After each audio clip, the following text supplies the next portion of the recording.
Hello, welcome back for part 2 of our look at the immune and lymphatic systems.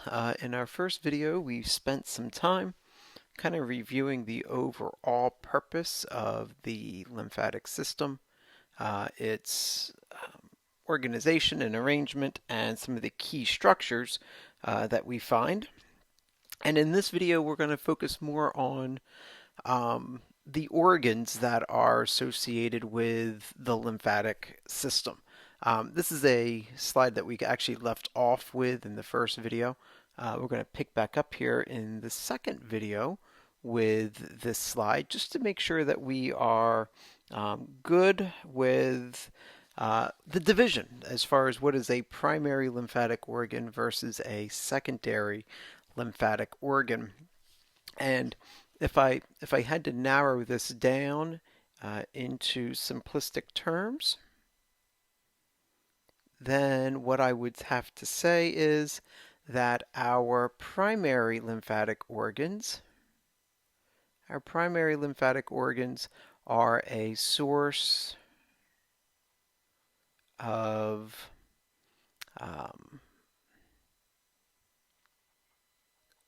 immune cell development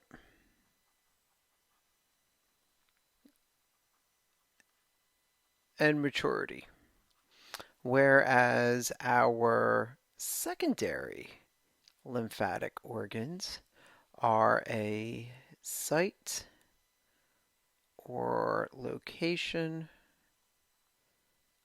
of function. And so again, our red bone marrow are where B cells and T cells develop. And in fact, B cells are not only produced within the red bone marrow, but they also mature in the red bone marrow.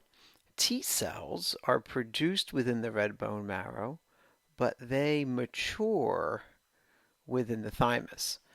And again, remember, there are no B cells present within the thymus. It's strictly a place for T cells to mature, and we're gonna flesh that out a little bit more and talk about that when we look at T cells and their role in immunity. All right, and their role in immunity, and so we're going to get to that in the upcoming videos. But our secondary lymphatic organs, the lymph nodes, the spleen, the mucosa-associated lymphatic tissue, and the tonsils, are all areas where B cells and T cells function. And so they are all areas where B cells and T cells function. And so that's your distinction between what is considered a primary lymphatic organ versus a secondary lymphatic organ. So hopefully that helps to clarify that distinction between the two. And so with that little bit of a review, we can spend a few minutes here. This diagram here just kind of points out where the primary and secondary lymphatic organs are. And so you can see that the thymus is right there in the mediastinum, kind of sits right above superiorly to the heart. Interestingly enough, we'll talk about this a little bit more here coming up, but the thymus actually reduces in size as you age. It can lose up to about 75% of its mass between that of infancy and adulthood, and we'll talk about why that is coming up here in a few minutes. Of course, wherever you've got red bone marrow, which is primarily in the ends of your long bones as well as your flat bones. And so a review of A&P1 has you remembering that your bones of the cranium, bones of the sternum, your clavicle, your scapula, your ascoxa or your pelvic bone, and your irregular bone, that being your vertebrae, all produce red bone marrow. And so that would be a site of B cell and T cell development. Your secondary lymphoid organs, once again, are where those B cells and T cells function. And so here you can see your lymph nodes, which is in that figure right next door there. You can see that those lymph nodes have a high concentration. If you look, you can see that the lymph nodes tend to concentrate in areas where you have very high levels of sweat glands, um, especially those apocrine glands.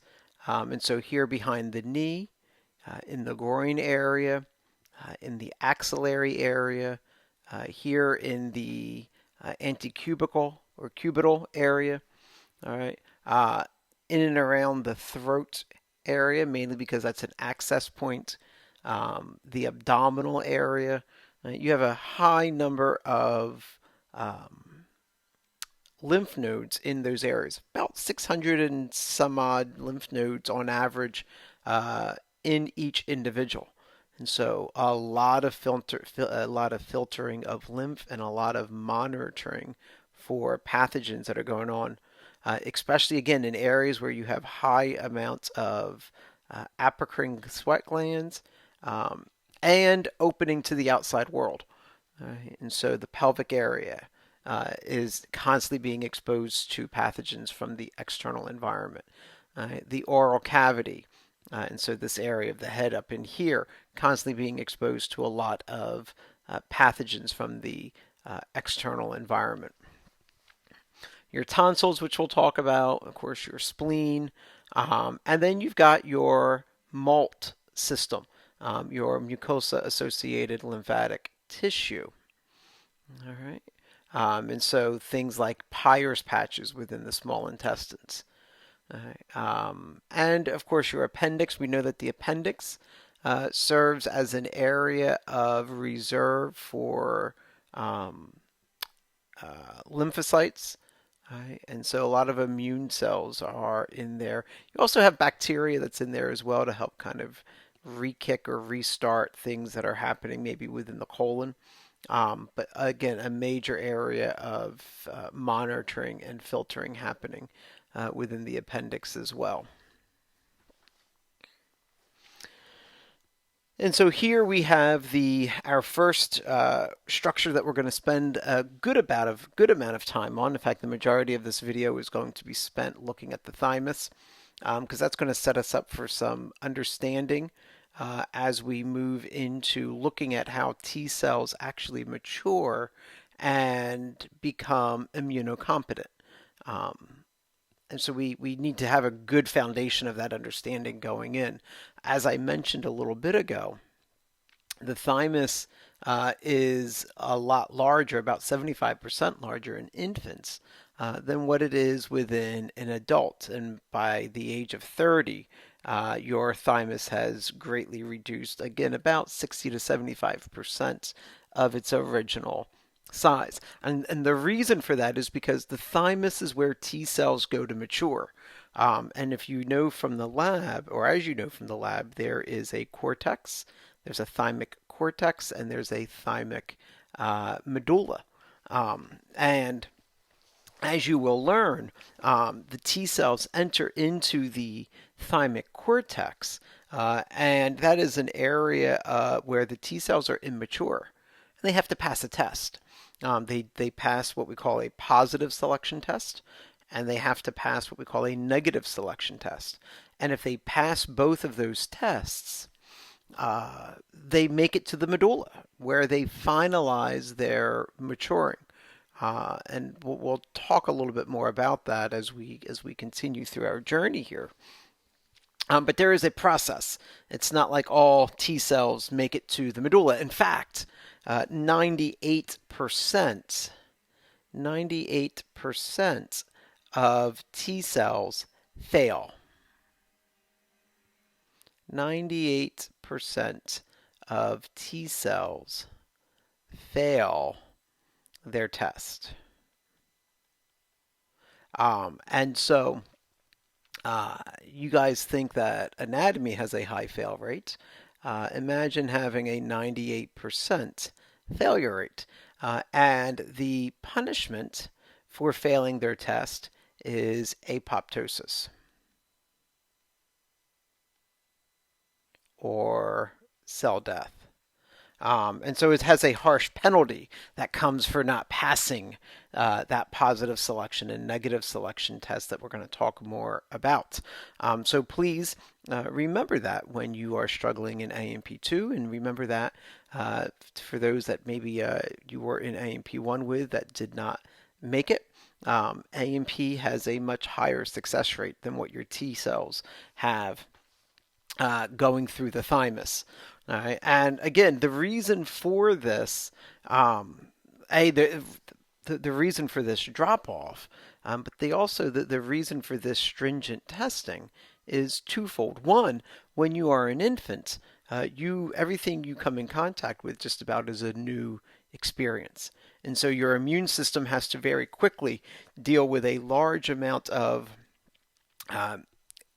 is this self or is this not? Does this antigen belong here, or does this antigen belong to a pathogen or some kind of outside foreign being that we need to attack?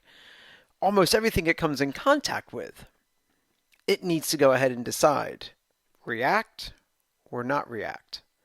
And so your thymus is a lot more active as an infant.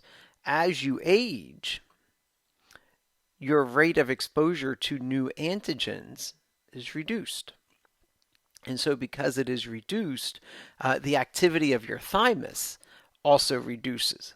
And so it's a use it or lose it type of mentality. If your thymus is not going to be actively used because you're not encountering new antigens as frequently, it's going to reduce in size, and that's exactly what it does. Again, losing about 60 to 75% of its overall mass by the time the individual reaches the age of 30 years old. The other thing to consider here is one of the reasons why you have such a high fail rate of these T cells is because the body puts it through a series of tests to make sure that it's not trigger happy. In other words, it wants to make sure that these T cells are not going to react to an antigen that is of self. And so there's a process by which these T cells have to undergo that we'll talk about that outlines exactly how this all plays out to make sure that the T cells do not overreact. I like the analogy, and I'll use this analogy again later. If you've ever played video games and you've done like one of those shooting games where you have to shoot the bad guys as quickly as you can, and every now and then Grandma will come walking across the street in a roller or a stroller or a wheelchair, and the idea is you don't shoot Grandma. Right? Grandma's not the bad guy, but if you're trigger happy, poof, you're gonna pop off Grandma. You're going to lose points. You might die in the game because you just popped off one of the good people. And that's exactly what we do with your T cells. If your T cells react to an antigen, a protein cell marker that is of your own body, we're going to kill off that cell. Because what will happen is that is the very basis of an autoimmune disease. Right, where the immune cells, the immune system, typically your T cells, self-attack right, proteins that are actually belonging to the body, and that causes the disease. Rheumatoid arthritis is an autoimmune disease where T cells attack very specific antigens that are found within the synovial fluid within joints.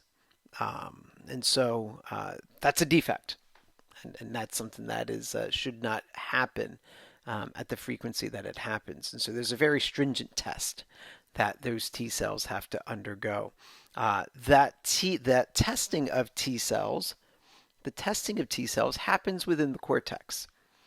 Right? It happens within the cortex, and by the time they get past the cortex and enter into the medulla, they have gone and started to develop into mature T cells. There are other cells that are found within the cortex. You've got dendritic cells, which aid in pre-T cell maturing or immature T cell maturing. And so those dendritic cells are part of that positive selection and negative selection test that the T cells undergo. You have epithelial cells. You have really two kinds of epithelial cells. You have epithelial cells that are involved in the formation of the blood thymus barrier. And that blood thymus barrier is there to prevent antigens within the blood from entering into the tissue of the thymus. And the reason why you want that is because if a T cell, if an immature T cell is exposed to an antigen, it can develop immunity, or it can develop an immuno response to that antigen. And again, if that antigen is of self, and that pre-T or that immature T cell has not gone through the test, it can trigger an autoimmune disorder within the body. And so those epithelial cells are critical in forming that blood thymus barrier. We have a lot of blood barriers within the body. You learned in A&P1 about the blood brain barrier. There is a blood thymus barrier. There is a blood testis barrier. There is a blood uterus layer or barrier. And so this is something that the body uses quite often because blood is not sterile. It has a lot of other things that can be in it that can trigger responses that we don't want to have triggered within the body. But also those epithelial cells aid in premature T cell activation and training. And so we learned about in lab, and you were able to identify in lab a type of epithelial cell called a epithelio reticular cell. And these are cells that actually can secrete hormones. And when they secrete hormones, they go ahead and can trigger T cell maturing. They can trigger immune responses and activate the T cells from within the thymus, which is important. Because that will help to speed up the response time of being able to attack a specific antigen. Now, these epithelio-reticular cells that we find within the thymus also create the thymic corpuscles, or Hassel's corpuscles. And so we see these cells kind of forming or doing multiple tasks. But their purpose within the cortex is premature T cell training, right? Getting them ready for activation. And then we have macrophages within the cortex. Because of the high failure rate with T cells in the cortex, there's a lot of debris and dead tissue material, dead cellular material, that very often needs to be phagocytized and broken down. And so you have a lot of macrophages that are within this layer as well. And the other thing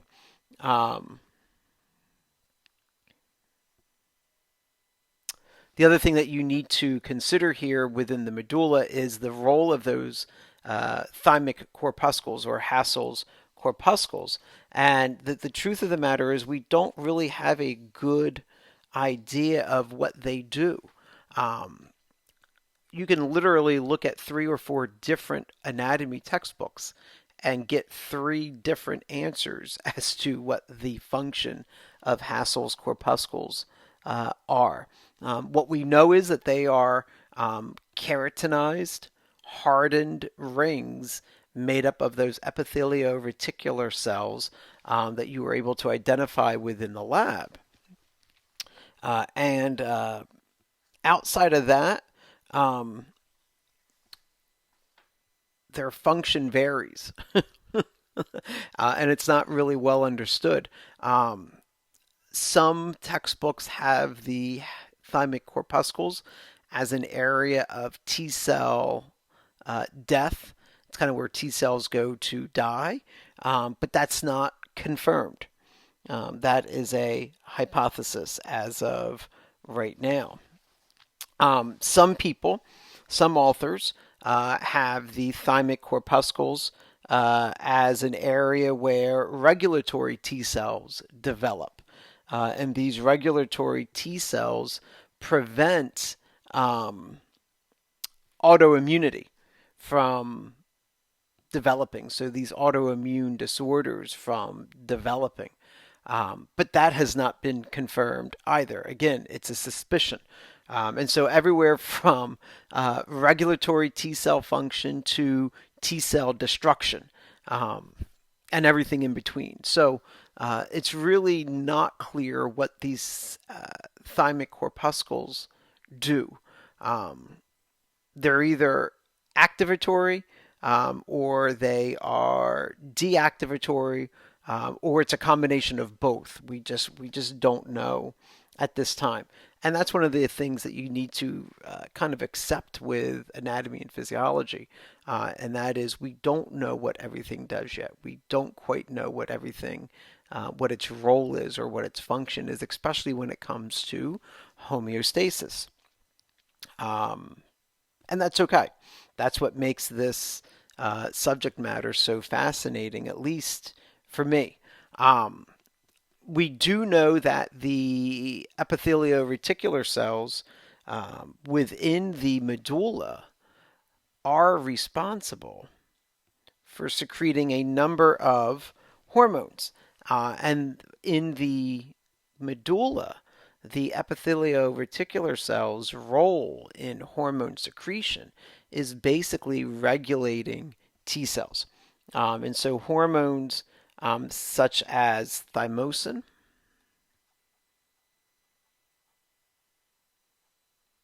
hormones such as thymopoietin,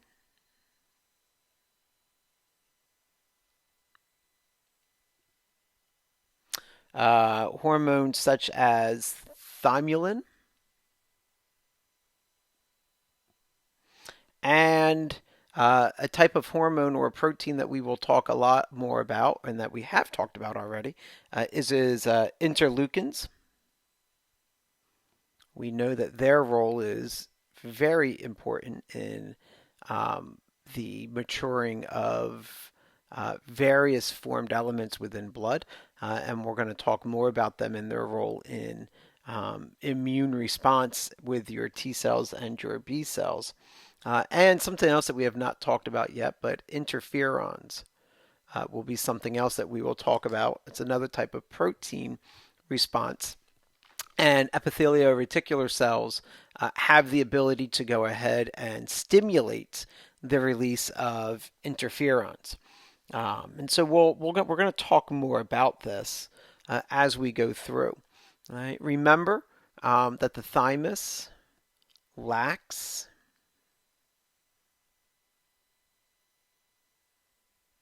Remember that the thymus lacks, that wasn't very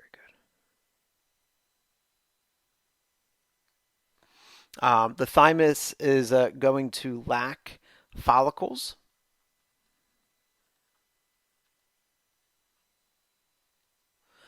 Within the outer cortex, and the reason for that is because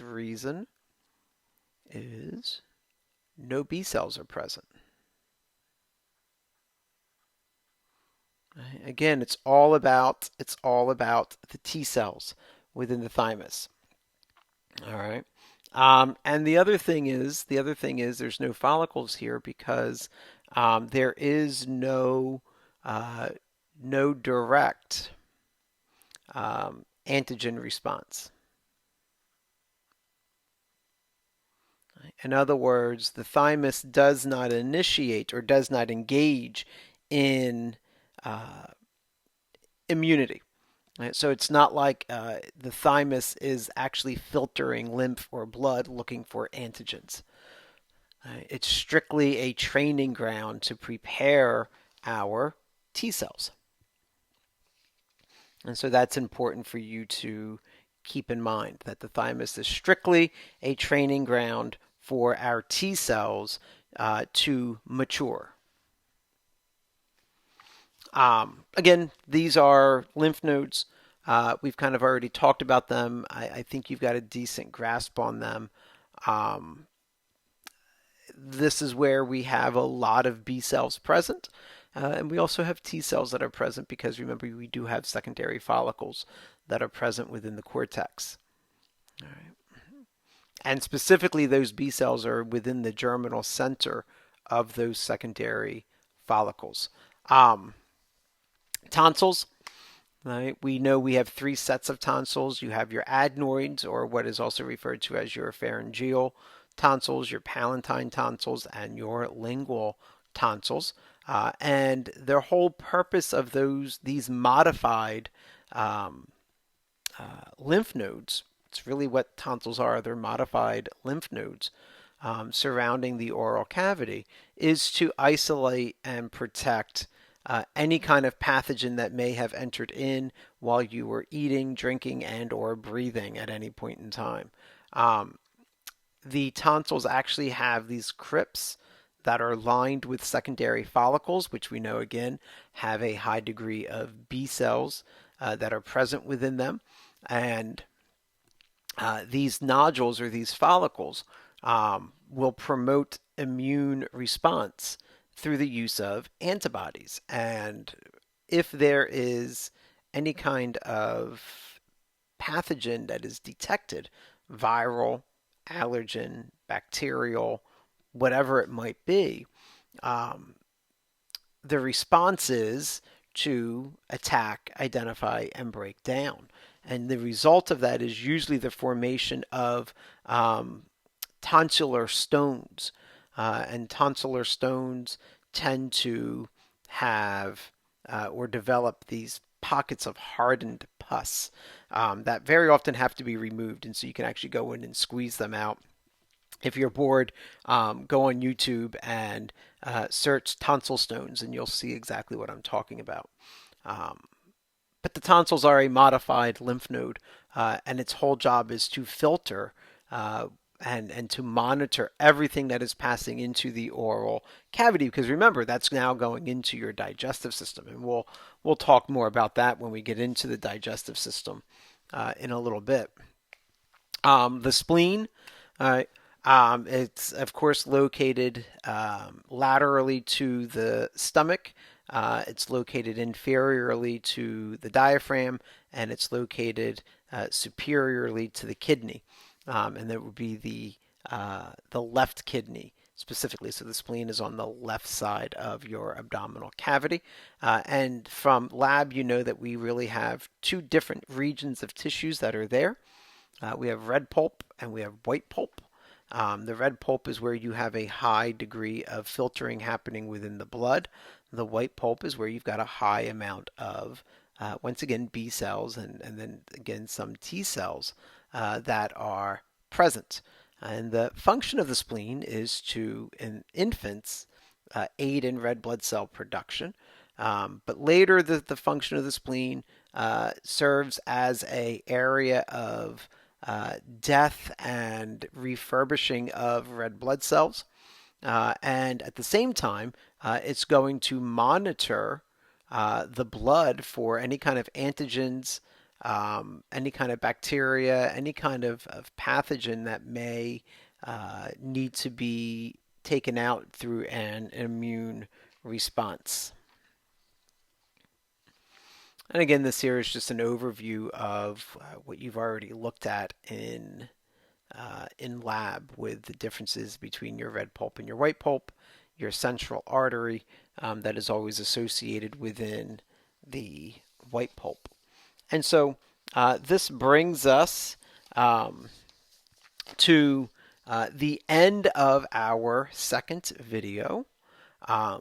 In the third video, we are going to pick up and we're going to look at two main systems that are kind of broken off of the immune system.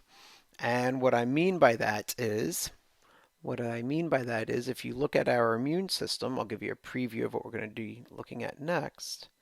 If you look at our immune system, we have two types. We have an innate immune system, meaning we were born with it, and we have an adaptive immune system. And these would be your B cells and T cells. And so what we need to start looking at is how do these two types of immune systems work to keep us safe and healthy. And so video 3 is going to be primarily focused on the innate immune system. And so we're going to spend some time looking at that. And then videos 4, 5, and 6 are going to have us looking at the adaptive immune system as well. So a lot more info there. So I think you have plenty to chew on right now.